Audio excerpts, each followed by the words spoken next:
Hello mga dear, naalala niyo ba itong binigay sa atin ni ate nung pumunta tayo doon sa Pauline Media Center sa Naga? Meron siyang kasamang medal sa loob.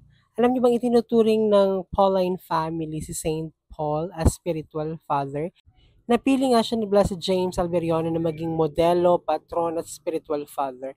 At sabi ni Blessed James, ang totoong founder ng Pauline family, hindi siya kundi si San Pablo.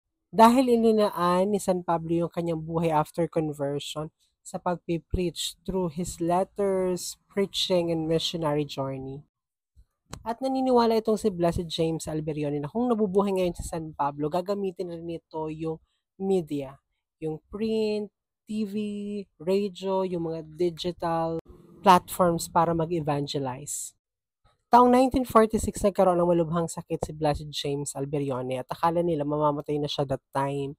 Kaya ang ginawa nila, nagdasal sila through the intercession of Saint Paul para gumaling siya. In milagrong, gumaling nga siya.